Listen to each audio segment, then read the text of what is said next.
Assalamualaikum warahmatullahi wabarakatuh. Alhamdulillahilladzi arsala rasul bil huda wa dinil haq liyudhiru 'ala dini kulli wa kafa billahi syahida. Asyhadu an la ilaha illallah wahdahu la syarika lah wa asyhadu anna Muhammadan 'abduhu wa rasuluh. Allahumma shalli 'ala Muhammad wa 'ala ali Muhammad. Amma ba'du. Anak-anakku kelas 7, kelas 8 dan kelas 9 SMP Negeri 11 Surakarta yang Bapak banggakan. Marilah yang pertama kita selalu tak henti-hentinya memanjatkan puji syukur kehadirat Allah Subhanahu wa taala. Yang mana pada kesempatan yang baik ini kita masih diberikan nikmat sehat, nikmat sempat. Kemudian dalam kondisi wabah COVID-19 ini kita masih diberikan kesehatan oleh Allah Subhanahu wa taala. Kita tidak boleh kufur nikmat. Kita harus selalu bersyukur dalam keadaan ataupun kondisi bagaimanapun yang Allah berikan kepada kita. Allah berfirman, la in syakartum la azidanakum wa la in kafartum inna adzabi lasyadid. Barang siapa yang bersyukur kepada Allah Subhanahu wa taala, maka Allah akan menambahkan nikmatnya. Dan barang siapa yang kufur nikmat, maka azab Allah sangat pedih. Anak-anakku yang kedua, salawat wa salam semoga tercurahkan kepada junjungan Nabi Allah Muhammad sallallahu alaihi wasallam, yaitu Nabi Muhammad sallallahu alaihi wasallam yang kita tunggu syafaatnya di yaumul qiyamah nanti. Beliaulah yang membawa ajaran Islam dari zaman jahiliyah menuju zaman yang penuh terang benderang ini. Anak-anakku yang saya banggakan, untuk memperingati yang namanya Maulid Nabi Muhammad sallallahu alaihi wasallam, tentu ada yang bertanya-tanya, apa sih yang melatar belakangi dari peringatan Maulid Nabi yang setiap tahunnya diperingati oleh sebagian besar umat Islam dan hampir dianggap ada yang mewajibkan juga. Tidak lain hanya karena saat itu setelah bertahun-tahun Rasulullah Shallallahu Alaihi Wasallam wafat, perjuangan Islam ini hampir punah. Di sana sini hanya mementingkan kepentingan pribadi. Maka ada salah seorang ulama pejuang Islam yang mempunyai gagasan untuk memperingati adanya Maulid Nabi ini. Karena apa? Dengan adanya peringatan Maulid Nabi ini dengan tujuan apa? Yaitu agar generasi atau umat Islam setelah ditinggal wafatnya oleh Nabi Muhammad itu bisa bangkit kembali, bisa mengenang perjuangan Nabi Muhammad untuk menegakkan agama Islam, dan akhirnya bisa diteruskan oleh umat selanjutnya, yaitu umat sampai sekarang ini. Adapun nama orang yang merintis peringatan Maulid Nabi ini yaitu adalah Salahuddin Al-Ayyubi, atau yang bisa dikenal dengan Saladin. Anak-anak yang saya banggakan, ada rahasia apakah dalam terutusnya Nabi Muhammad Sallallahu Alaihi Wasallam sehingga beliau termasuk Nabi pilihan, dan masih banyak lagi predikat keunggulan serta keteladanan beliau bagi para rasul. Tidak lain adalah merupakan rahmat bagi seluruh alam semesta ini. Sebagaimana firman Allah dalam surat Al-Anbiya ayat 103. mohon maaf, surat Al-Anbiya ayat 107. A'udzubillahi minasyaitonirrajim. Wa ma arsalna ilaika wa ma arsalna ila rahmatan lil alamin. Dan kami tidak mengutus engkau wahai Muhammad melainkan untuk menjadi rahmat semesta alam ini. Anak-anakku yang saya banggakan, setelah kita perhatikan firman Allah Al-Anbiya ayat 107 di atas, maka kita bisa menyimpulkan bahwa terutusnya Nabi Muhammad SAW adalah merupakan rahmat bagi seluruh alam. Untuk apa? Untuk menanamkan rasa kasih sayang kepadanya, menanamkan rasa kasih sayang kepada Nabi Muhammad SAW.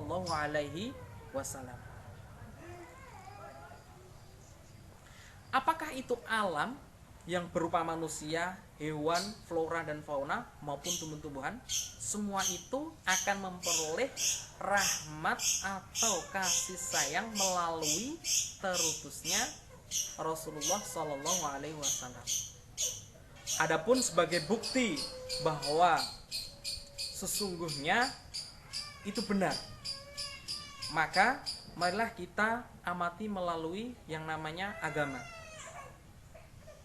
Bagaimana keadaan manusia baik dari bangsa Arab maupun bangsa-bangsa yang lain sebelum Nabi Muhammad diutus, tidak lain maupun bangsa yang lain itu mengalami yang namanya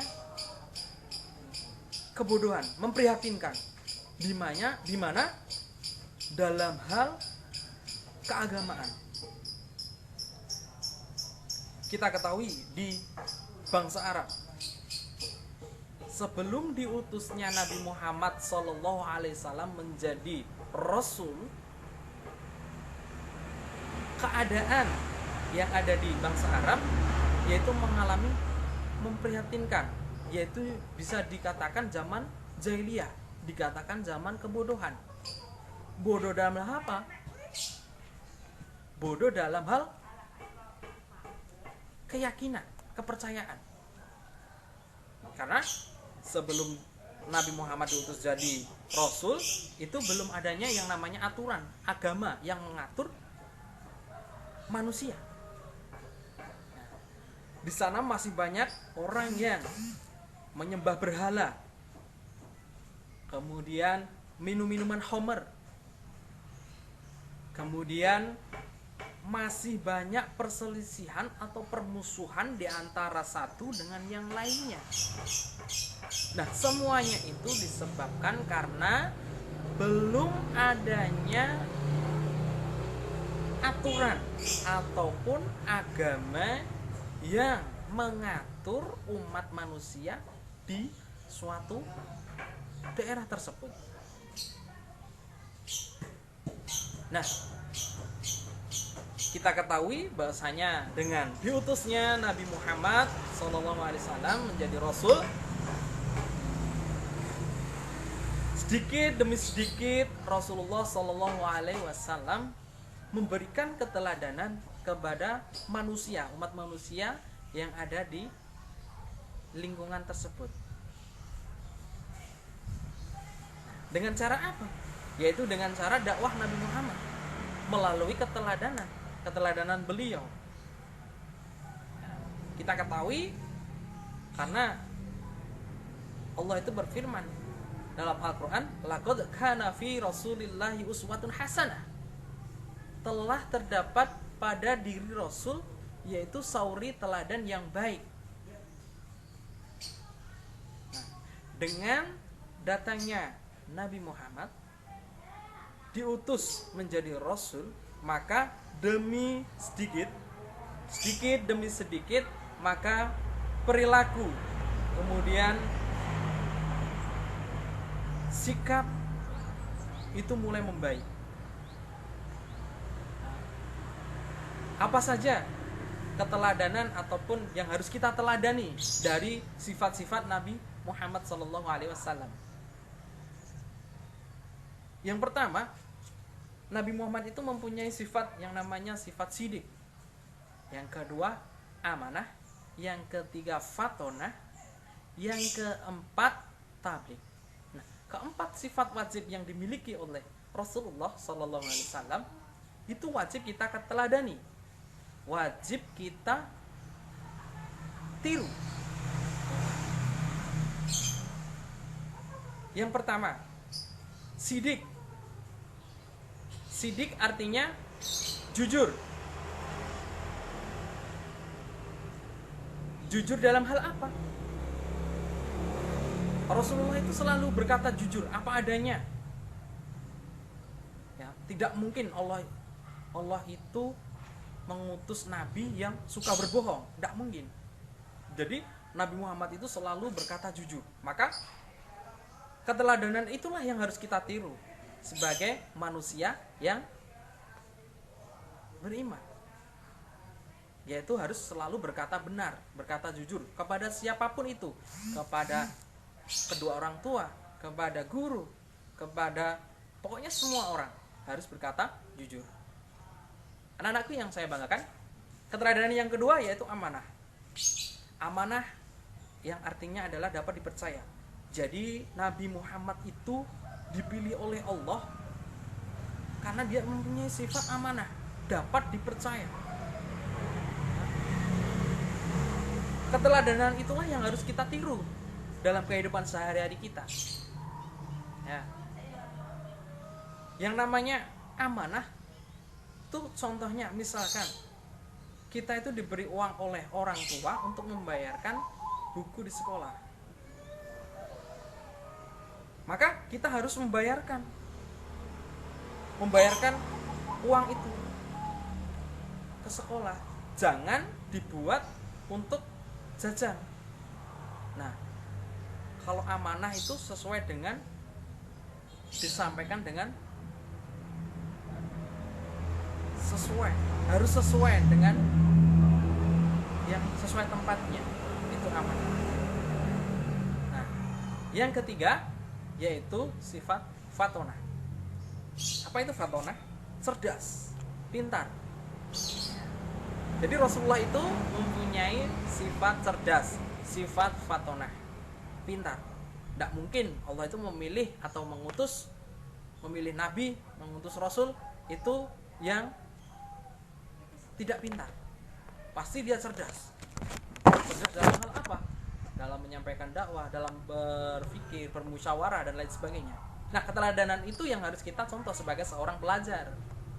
Ya, sebagai seorang pelajar kita harus selalu belajar dan belajar agar cita-cita kita akan bisa tercapai. Karena menuntut ilmu itu hukumnya wajib, seperti hadis Rasulullah. Thalabul ilmi fardhatun ala kulli muslim wal muslim. Mencari ilmu itu wajib bagi setiap muslim laki-laki dan muslim perempuan. Nah, jadi yang memutuskan kita untuk tidak mencari ilmu itu adalah mati. Kalau kita sudah mati, maka sudah kita tidak bisa mencari ilmu lagi. Tapi selama kita masih hidup, ya, dari lahir sampai nanti meninggal, itu bisa mencari ilmu. Ya. Jangan dikira kalau mencari ilmu itu hanya di sekolah saja. Mencari ilmu itu bisa di sekolah, bisa di lingkungan masyarakat, bisa di lingkungan keluarga dan lain sebagainya. Nah, anak-anakku yang saya banggakan, keteladanan yang keempat yaitu tabligh, menyampaikan. Jadi Rasulullah itu selalu menyampaikan wahyu dari Allah kepada umatnya. Ya.